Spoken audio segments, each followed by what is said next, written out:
Hello and welcome to another pre-record session of the IEEE International Symposium on Digital Privacy and Social Media being held in San Jose on the 1st of August 2022. My name is Katina and I'm the Executive Chair of the Symposium. I'd like to begin by acknowledging the IEEE Consumer Technology Society for making this symposium possible. CTSOC realized they required a transdisciplinary approach to address the global pressing issues related to the design and development of consumer technologies, and have called for diverse stakeholders to come together to converse on digital privacy requirements and matters pertaining to social media in particular. I'd like to thank for their support the IEEE Digital Privacy Initiative that's doing wonderful work with the IEEE Future Directions, and of course the IEEE Society on the Social Implications of Technology, especially the technical committee being led by Dr. Roba Abbas on socio-technical systems, and Roba joins us today for Q&A and co-anchoring. We're honored to have Chris Eade with us, CEO of Zafty Intelligence. Chris is the founder and co-founder of a number of companies, all with a digital and technology focus. Utilizing his finance background, Chris founded Lifebroker, a company that pioneered the digital space for life insurance. Lifebroker grew to be the largest life insurance broker in Australia. And since then, Chris has started and sold a number of technology-based businesses, in the background, always thinking about interesting ways to look at mental health. That's when the concept of passive monitoring began 4 years ago. And since then, he's partnered with DARPA, Fujitsu, Kindred, and New York University, among another range of organizations, to help fine-tune the technology. Today, Chris will be talking with Roba and myself about phone usage as passive mental health monitoring. Welcome to you, Chris and Roba. Thank you. Appreciate it. What a lovely introduction. It makes me sound more important than I am. Oh, I think you're working on important projects. We're trying to. All right, so a little bit about us. So with Zafty Intelligence, it's a company in two parts.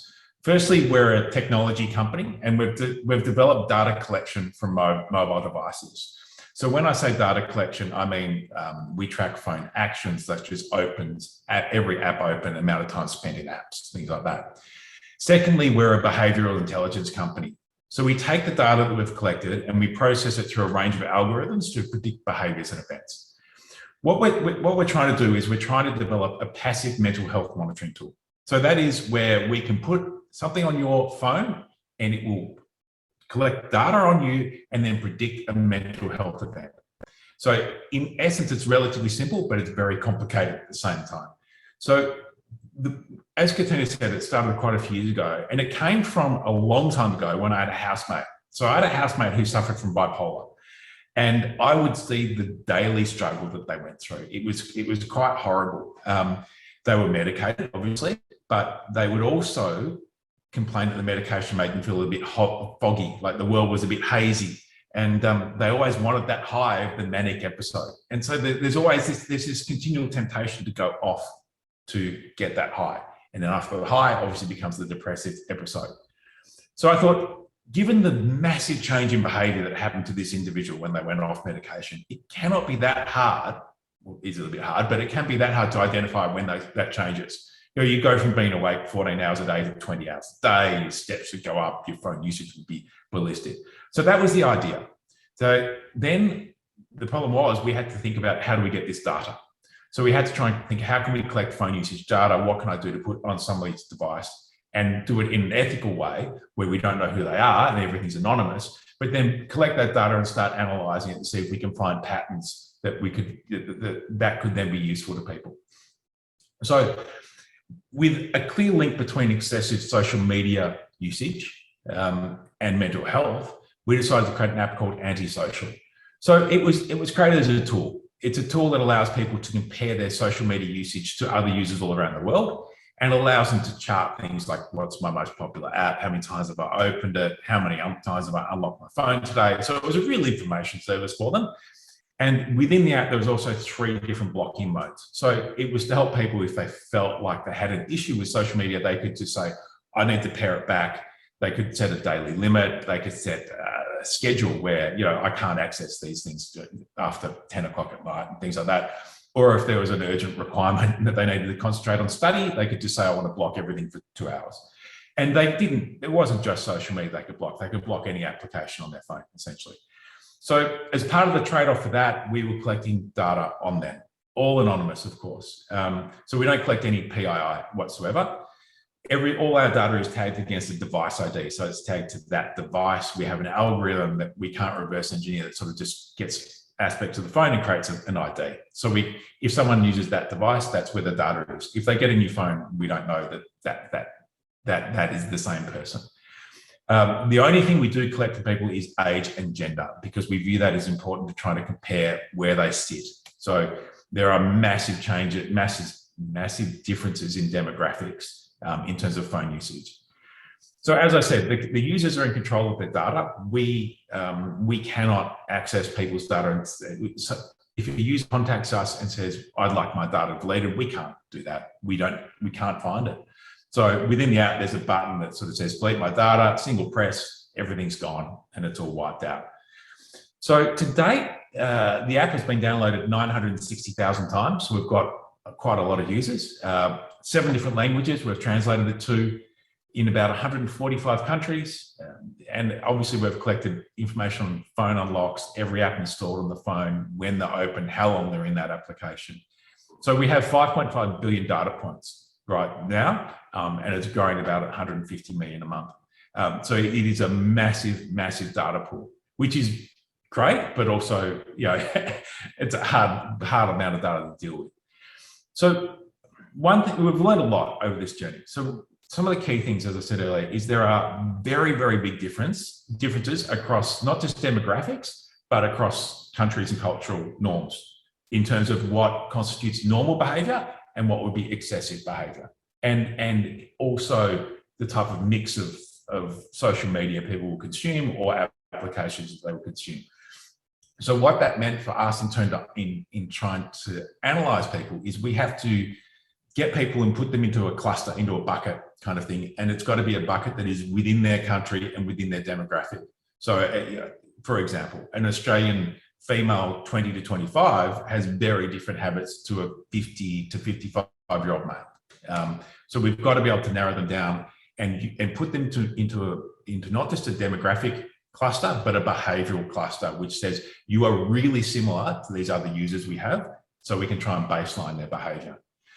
So once we are collecting that data, to try and predict behavior events, we look at a range of key things, and there's a few that I can talk about. So one of the obvious ones is first and last time of day use, which is, it's an obvious one. If someone starts checking their phone at 3 o'clock in the morning, there's something going on in their life that, if they don't normally do that, there's probably something going on in their life. So we would do that, but one thing we can't do is just look at first and last day usage. We've got to look at it from time of day. So we like to take 6 weeks and baseline someone's behavior, because people are creatures of habit, and you kind of form a more whole picture of what their weeks look like. So if we're going to look at someone that is using their phone at 3 o'clock in the morning, if it's a Saturday night, and they often do that, it's irrelevant.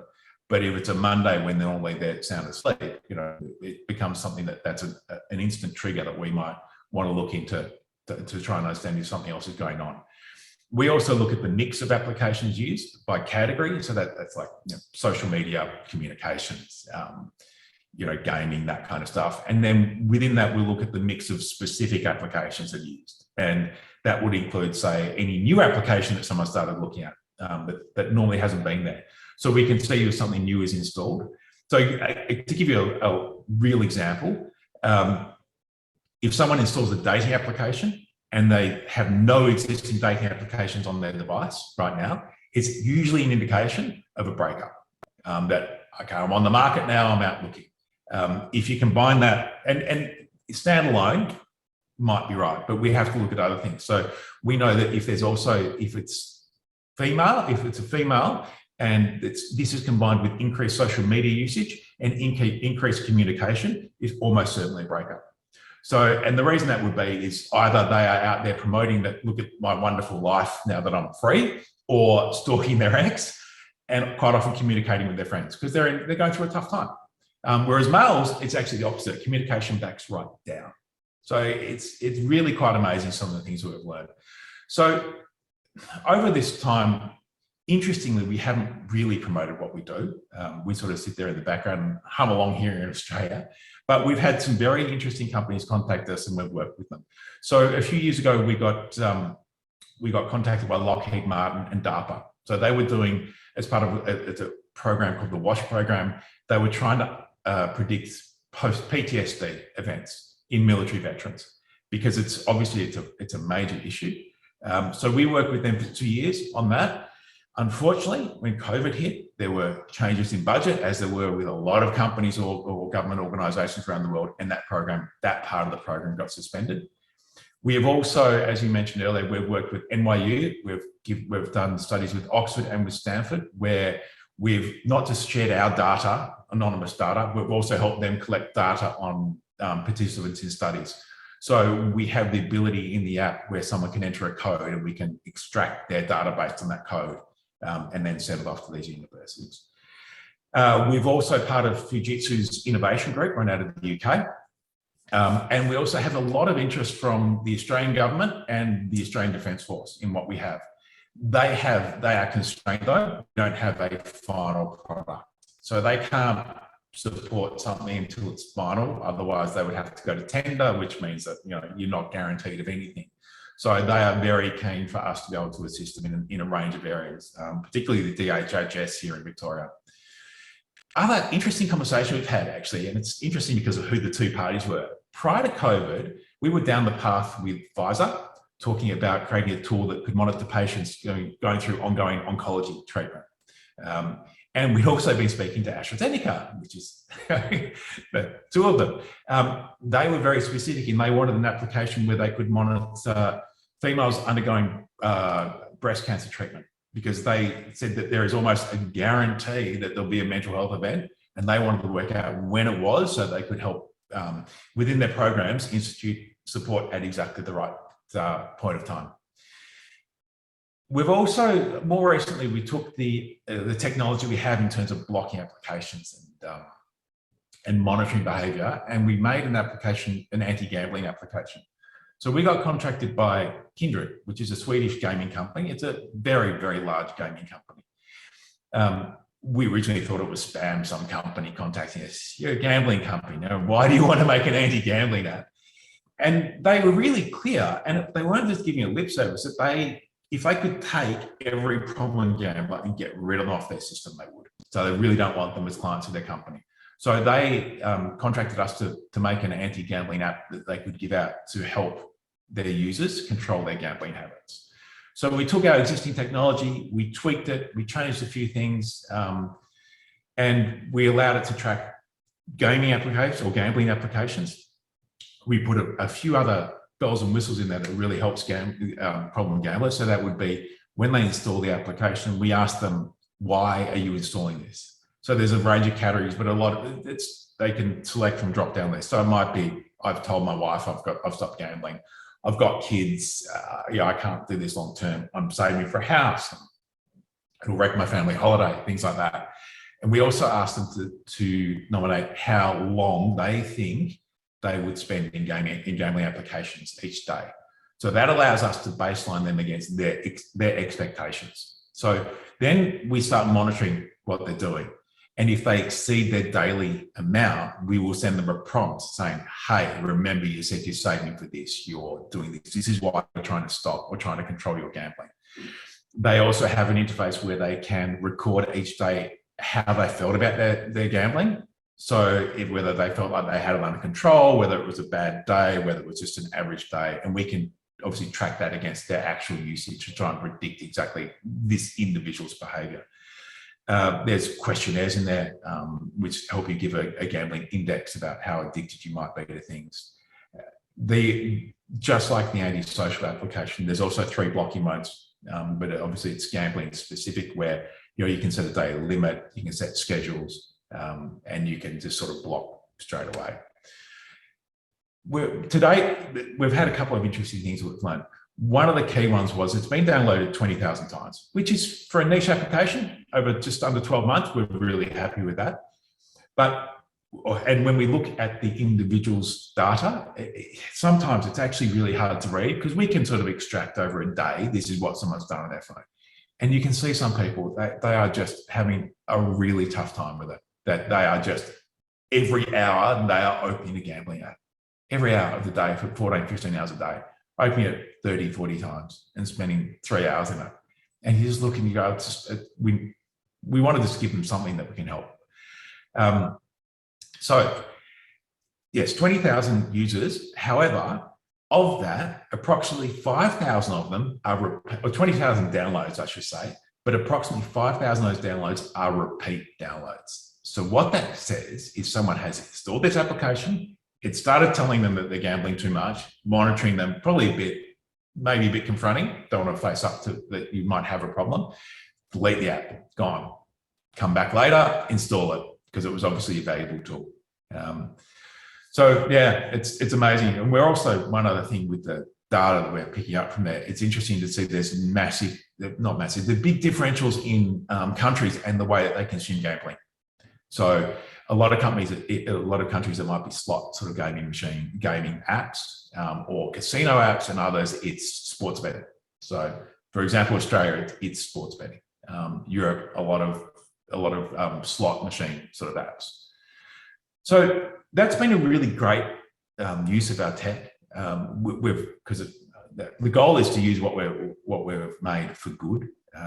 So our end goal is to get a passive tool that sits on someone's phone that is not invasive. It doesn't do anything other than if we predict that there's a mental event happening, it contacts your support network, just friends, and just says, reach out.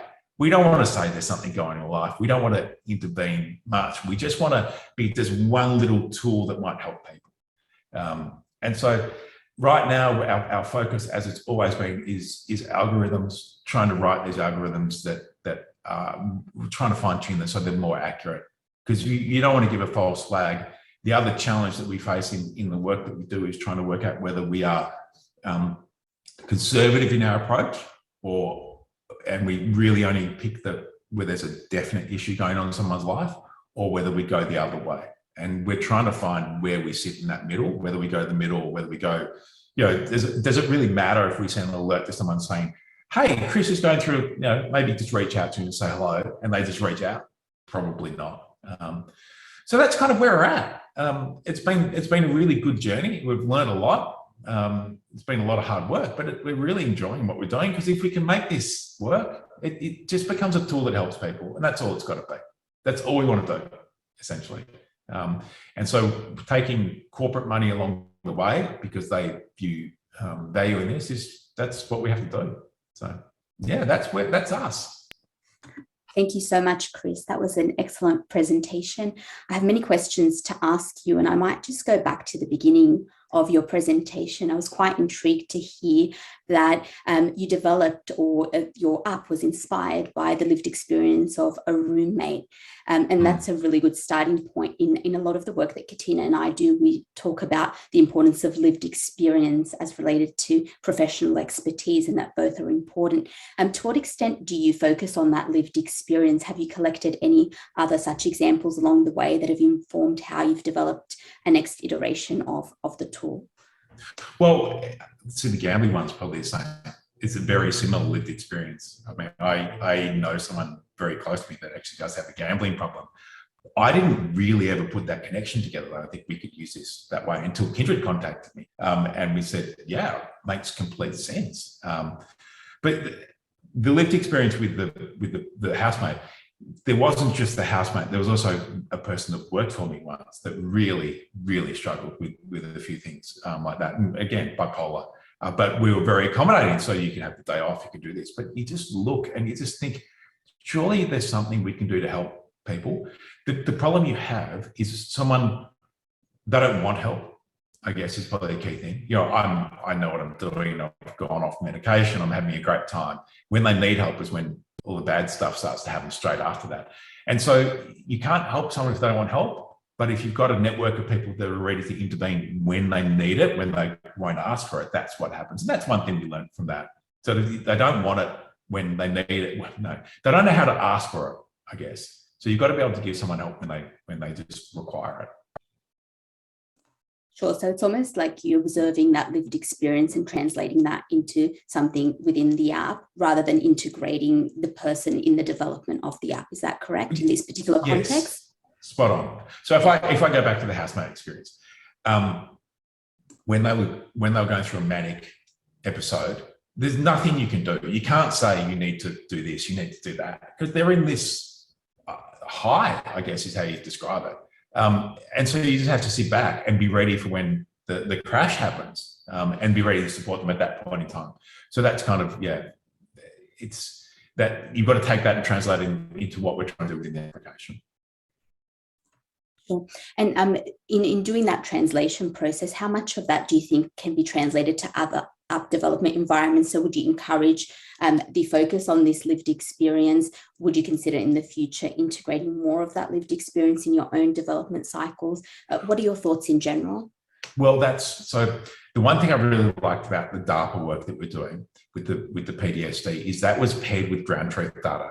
So medical records, they were able to tag users' data, so that we couldn't, we didn't know who anybody was, but they were able to identify this is your data, and pair it with medical interviews, medical records, and that's why it was really valuable, because you've got this ground truth that's paired up, which is basically life experience, but you can really tailor it to that person and say this is what's going on in this person's life. If we could do that, that would be fantastic, but it's a privacy issue there. So we're trying to do it without that information. That's the challenge that we have. Yeah. Sure. No, that's great. And on the topic of the data, so you collect the granular phone usage data. I'm just interested to what extent you collect location data, whether there are any use cases or examples you can share with us and how that data is utilized, so the location information. Yeah, we don't use location. So we do get IP address, and that can just be narrowed down to a server somewhere in a country. So we know their general location within a city. We don't ping phones. We don't do any background data collection, location collection whatsoever. We made a decision just to avoid that, because although we have no personal information, but if we can pinpoint your location all the time, we can in theory reverse engineer and go, oh, look, they're at this location, they're probably at work because phone usage is low, and this is where they go every Monday from 8 till 4 or whatever it is. So we decided to just pull right back. So all we really wanted, it doesn't add value to us. All we really wanted was just general city, because and country, because that's where we can sort of cluster them together. So yeah, location is something that I think we just avoid it, basically. Sure, thank you. You spoke at a point in your presentation about the concept of a trade-off. So you collect that data, that information, in order to provide specific feedback and essentially the benefits of the app.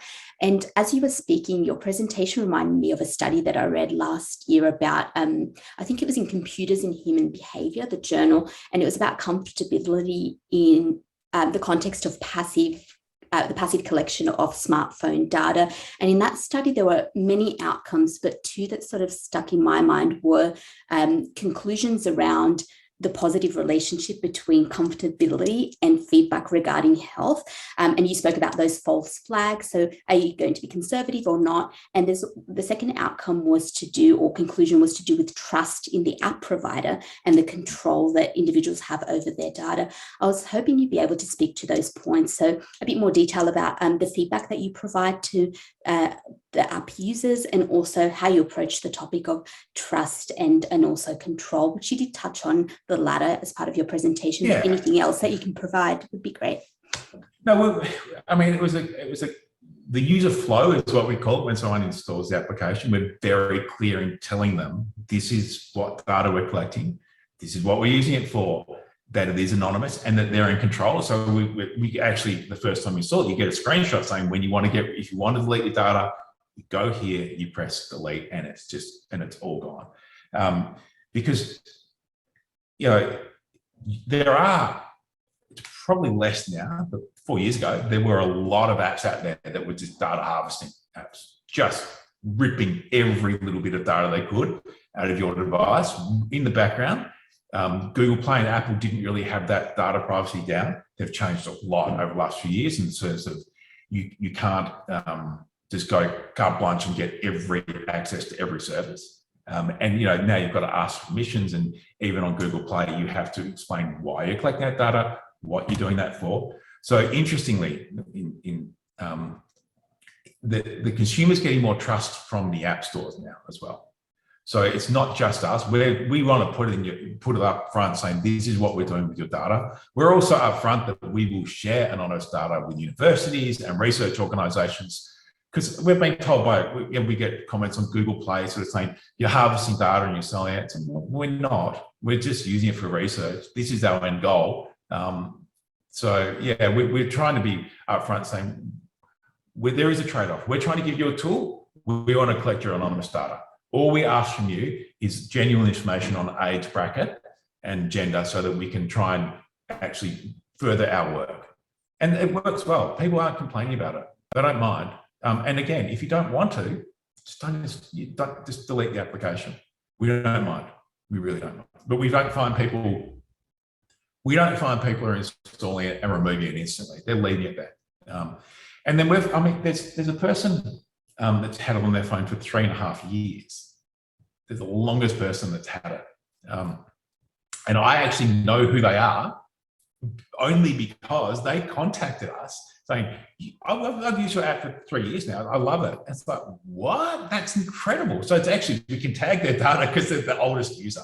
And they said, I don't use it that much, but I'm letting you collect all my information because it's anonymous. And I said, well, it's kind of not anonymous now, but we'll just keep that hidden.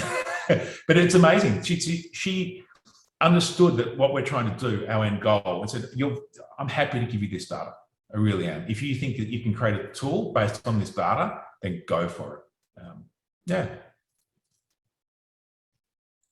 That's great. Thank you, Chris. You noted in your response now, your collaboration with academia, and also in your presentation, you mentioned government, and that's something we're quite interested in, or we're really interested in, Katina and I, how best to navigate those types of collaborations and to nurture those types of collaborations. So the question that I have is, in your experience, can you talk to some of those collaborations, how they developed, any challenges you encountered, and something that the academic community can learn from in collaborating with industry, with government, with each other?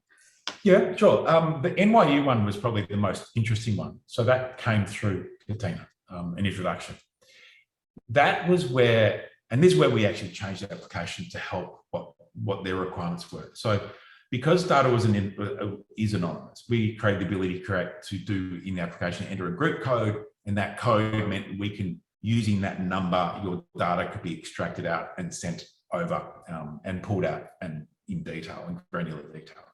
So the NYU program was where they wanted to collect data on individual students for, I think it was 6 to 8 weeks. We gave them 100 and something codes that they could input in the device. They knew who they'd given those codes to, so they could take this number and pair it up and say that's your data. So after that period of time, and actually in the interim, we sent them interim data, and then we sent them the final data. And they asked us to look at the data of anyone that they thought was interesting and try and predict what was going on in their life. And obviously then, once we'd done that, they sat and they interviewed the people whose data they had collected. So there was a lot of boring people, to be honest, like nothing's really going on in life. Just every week was kind of the same. But there was a couple of interesting ones, and one in particular was very interesting, where we went back saying that we predict that they've gone through a breakup because their behaviour completely changed, where they were out until 3 a.m. in the morning. And so I should say, for this group code, we turned on location. So they agreed that they wanted location because they wanted to understand the behaviours of where people were. So with this one person, we were able to see that they were out until 3 o'clock in the morning at nightclubs. They ended up at some random person's house, probably a friend's. They were messaging people, obviously trying to find where the party is, then back out again. Next day, they're ordering takeaway food from their phone and stuff from a pharmacy. And we were collecting step count as well. And they were lying in bed and obviously got up, did 10 steps, go to the front door, get their food, get their I don't know, pain medication for a hangover, I assume, and things like that. But it was astounding that when you can look at this granular detail how you can basically construct this is what someone is doing. At the same time, they were installing dating applications, and they were also installed a couple of Booking.com and TripAdvisor, looking for a holiday in Mexico. So they didn't have these applications. So all of a sudden, we just went, they've gone through a breakup, they've gone out partying, they're on a dating applications, and they're looking for a holiday because they want to just get away from it all. And almost everything that we said in the timeline was spot on. So it shows what you can do when you look at this individual data. And it was really valuable for them as well, obviously, because we were able to, they knew exactly what was going on. But also that shows the challenge that we face in that we've got to take that human analysis and computerize it into an algorithm, which is the challenging part, because there's a lot of nuance in that. So those partnerships are amazing, especially where it's collaborative and we're involved in it. They were trying, their study was actually, I actually can't even remember exactly what they were trying to, that was about whether people's phone usage changed during exam time, and whether they were getting distracted when they were meant to be studying and things like that. And they were filling out other sheets, and we were giving them data on that. But it was a great collaboration because it helped us validate some of the theories that we had with real data, and that it just helped us progress dramatically. So yeah, we did a similar thing with Oxford, and we did another smaller one with Stanford as well. The Oxford one was a good one too. So. And Chris, with government, are you able to comment on any of those projects? Yeah, the government was an interesting one. So this would have been two years ago, I'd say, pre-COVID, where we had a lot of meetings with the Victorian government because they recognised there was a major issue with mental health in younger people. And they were worried about the consumption of social media, just that, what we all know now. They were worried about this match between social media and mental health. And they were aware of the work that we were doing. And they said, have you got something that we can use? The other part that they have to it is they have wards of the state. So there's a lot, like 30,000 in Victoria.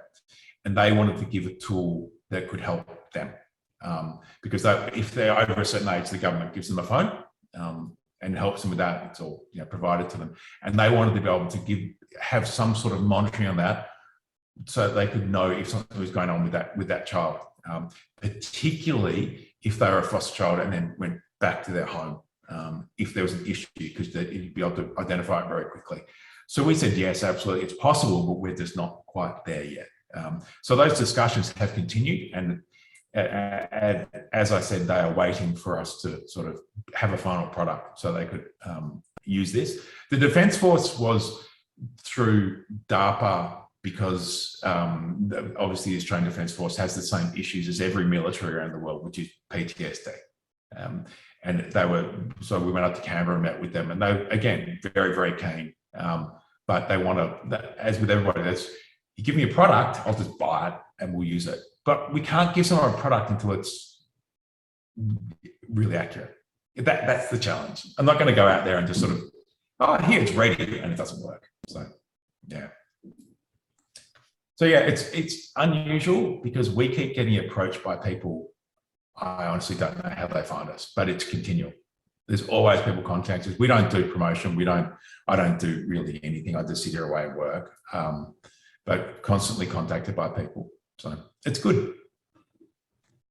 Thank you, Chris. I might end on one more question before handing over to Katina. I'm just interested in all of these projects that you've worked on and the tool itself. There's obviously some ethical considerations.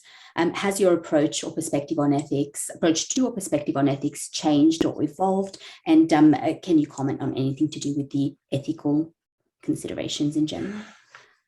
I think when this was started, we started with an ethics approach, I guess is how I'd say.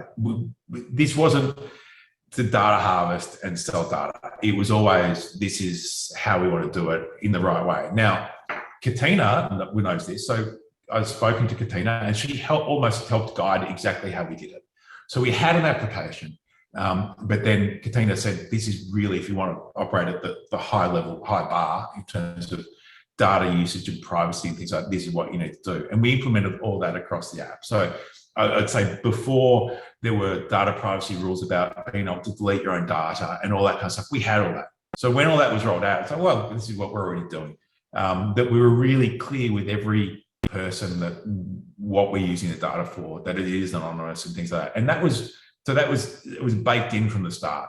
So we didn't start from a point and go, right, we've got to pivot because we shouldn't be selling people's data. We've just been that, we've had that approach from the start. We're also talking about people's mental health. And if you go back 3 or 4 years ago, the landscape of that is changing, but even 3 or 4 years ago, there was still a bit of a stigma to it. Now people will openly talk about it. But if you're trying to predict someone's mental health, they don't really want you knowing who they were.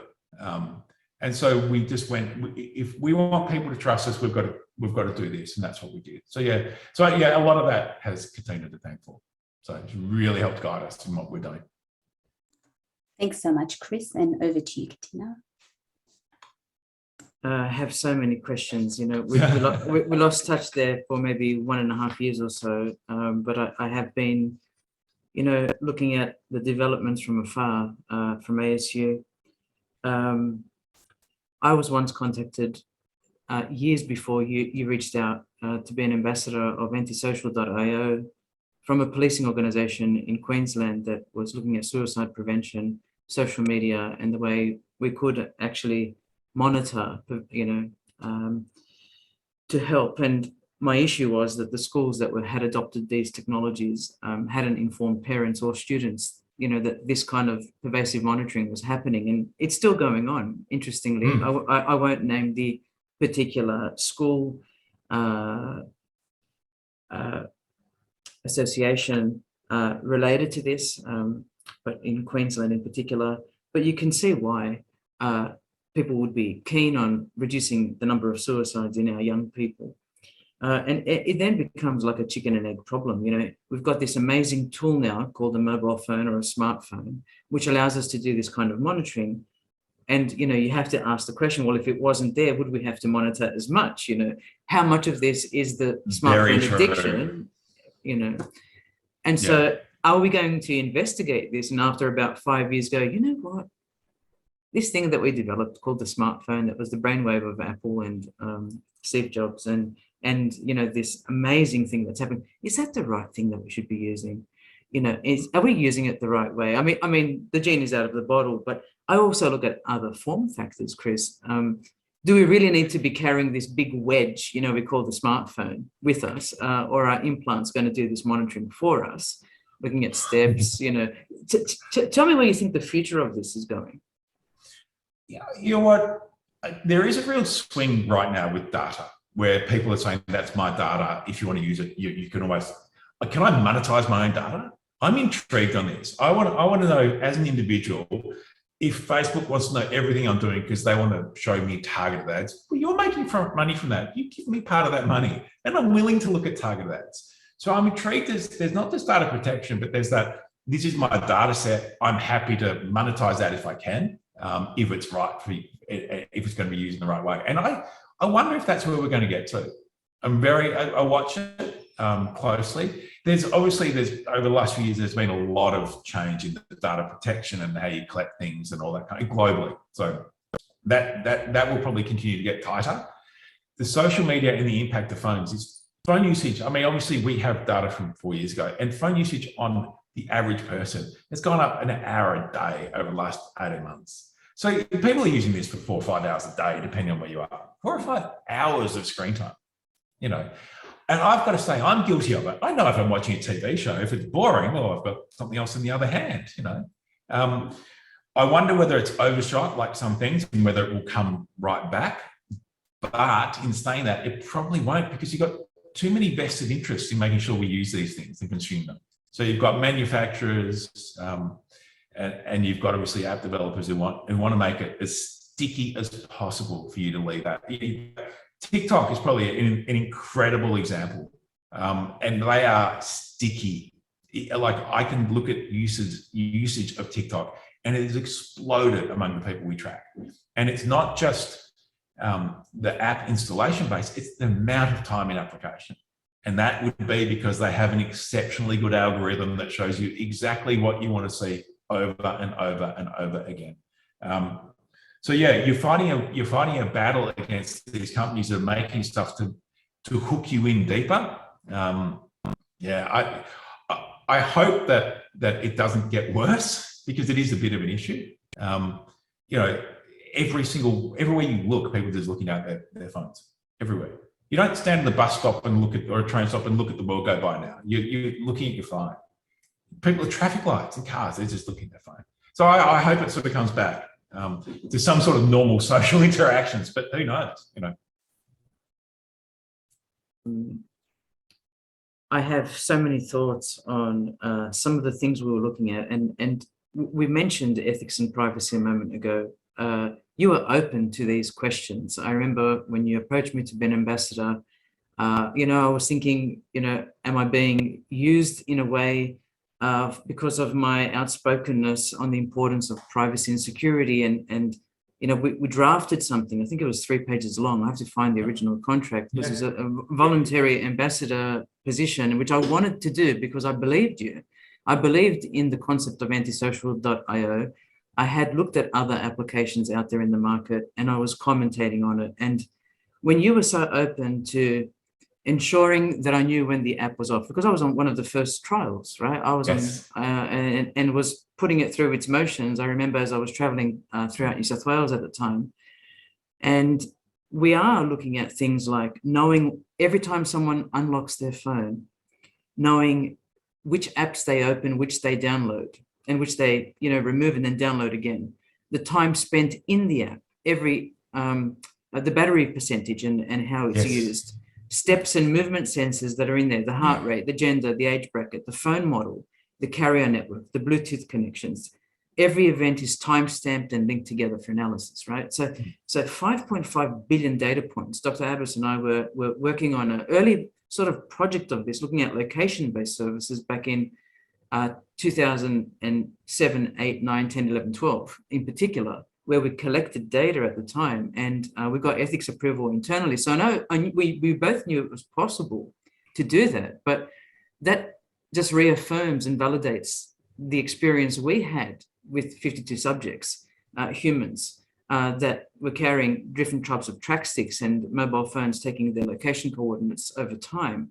We also could tell a story. We also could create scenarios. We also could say, you know what, that person is currently, you know, doing X or Y. And I do remember some of the students coming back to submit their assessments and saying, I think I'm going to fail this assessment task. And I'd say, why?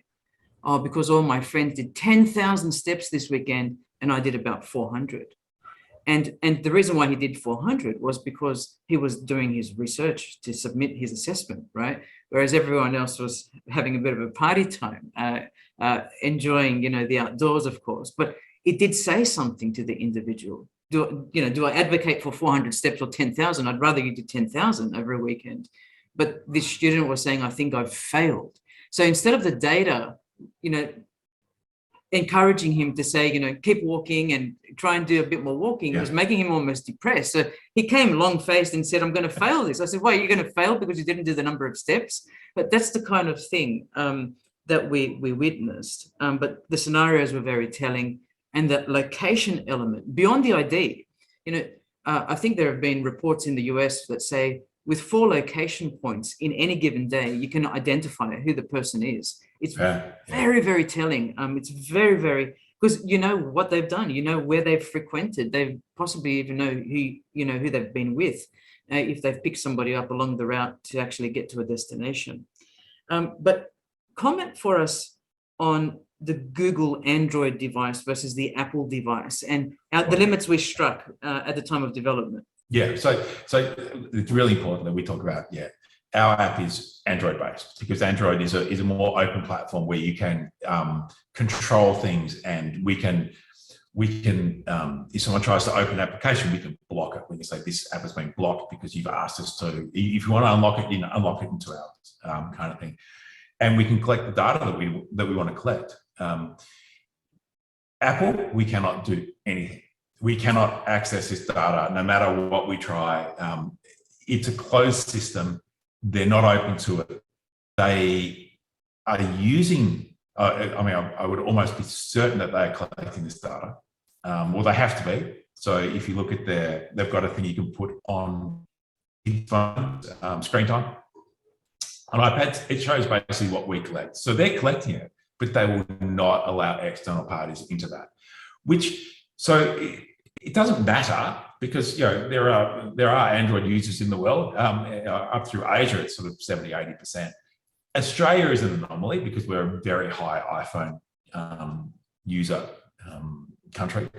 But it's frustrating when you've got someone that controls a chunk of the market it just doesn't let you do anything. Even when you try to do it for good, like you can approach them and say, but this is why we're trying to do it. That's too bad. You can't have it. But what I don't like is that there is a pipe there. They're collecting the data. They just won't let you have it to try and analyze it. I don't know what you can do about that. I know that there's all sorts of things trying to open up. They're used trying to make them open up, you know, to allow you to install applications, not just from the App Store and things like that. And maybe it will change over time, but we really would like them to change because a tool, what it basically means is if we make this tool, unless you've got access to that data on Apple, it won't work properly. So you'd be running on a limited base of algorithms. You could do steps, you could do unlock times and stuff, hopefully, but you can't really get that granular detail to predict. So yeah, it's very frustrating that you've got a large organization with that power that isn't open to it. And I get why they're not open to it. I do understand that they didn't want people on there that are data harvesting, which is what has happened with Android phones. Google Play has now clamped down on that. But maybe Apple one day will open up, but I'm not hopeful. I think they'd probably have to be forced to. So yeah, frustrating. It was actually even during the COVID app deployments using Bluetooth and other things on the Apple phone, which it wasn't as successful as it could have been because of those reasons. And there were the exposure notification and collaborations between Google and Apple, which again, you know, they promised a lot and didn't deliver as much as they could have. I want to go to a question as we prepare to close, Chris, on this notion of human hacking, on the ability to use technobiological interactions and behaviors, like me pressing on the phone, who my social network might be, what kinds of messaging is being sent, and the uniqueness of that biometric. It's not so much my voice print or my facial print or my iris or my fingerprint or my handprint or my gait. Here we're talking about a behavioral response that is evoked in a human being. And whether you think through the algorithms, you may actually identify a bit like Myers-Briggs, but beyond Myers-Briggs, something deeper here. You know, Myers-Briggs has its place potentially in marketing and other things, but in actual fact, what you're doing is perhaps identifying, or the ability to identify in the future to that uniqueness level, but craft another list of personas. You know, this profile fits this kind of action, and they don't necessarily have bipolar, or, you know, this person is an academic. Maybe they are all bordering on eccentricism. But the question I have is, how far do you think the neural networks will take us? Well, before, you know, we can denote computer images, but sooner you're going to be able to tell me, Chris, and I can go to you, what kind of person am I? Well, and that goes back to us. So that's almost what we're trying to do, is create these clusters of common users. And then if you've got that common user, and we know that you fit into one, or it might be thousands of buckets, the digital buckets, that we can always predict this is where you're going to end up. And that could include something like you're more likely to have a mental health event, or you're more likely to become addicted to something, or, you know, whatever that path might be. So I think that the more data we collect, so you spoke about, you know, iris scanning and all the other stuff that we actually don't collect. If you collected everything, and including in-app actions, so what someone swiped that they liked, or what was sticky in the web that they used, you would be able to predict almost exactly what happens in life, I'd imagine, if you had enough control data to compare them to. So yeah, it's a bit scary, some of that stuff, because if you do have this kind of plug-in, if Elon Musk gets his chips in our brains, you know, you just wonder how far it can go. And maybe that you want a bit of mystery about where you fit. You know, you don't want to be told, well, you're going to suffer from this and that. It's similar to the DNA test you can do that will say you're going to get this based on genetics. People don't do it because they don't want to know. I don't really want to know what bucket I fit into. Myers-Briggs is confronting sometimes, but I don't want to know some granular detail about this is where I am and how I fit, because it will be right. But yeah, that's a bit scary, because the amount of data means you really can narrow down and find tiny little groups that people are going to fit into in buckets, and it will be pretty accurate too. So yeah, I don't like that stuff. I don't like that's where we might be going, but it's probably where we're going. You know, I've seen that people have got chips implanted in their wrists for tapping, for pain and stuff like that. Yeah, and that's probably convenient, but I don't know. You know, Chris, I conducted a study of 2,500 respondents over 5 countries, most of them based in Western countries. And then a 6th, I chose Greece, very interestingly. But overarchingly, you know, when I asked, do you want a chip for security? Do you want a chip for retail purchases? Do you want a chip for, you know, holding X or Y? I got to the question, you know, no. Payment sometimes, you know. Over time, this changed actually from more people saying maybe to going yes. But the one that stood out were implants and health monitoring. And without a doubt, when it's got to do with health, people will say, I want it. So I almost feel that, you know, in the future, there might be like, I'm going to the store to get Panadol and I'll have one of those, Zafty intelligence app. Maybe that'll be in the basket of tricks. But with health, so this goes back to my previous background, which was insurance, right? And so in theory, the insurance companies could do life insurance companies do a DNA test on you or some sort of genetic test and predict your likelihood of cancer, age expectancy, all that kind of stuff, and go, right, that's great, but you're ineligible for insurance. The people that need it get excluded and then they just make more money because everyone they have in their books doesn't die till they're a nice old age and they don't get cancer or have a heart attack.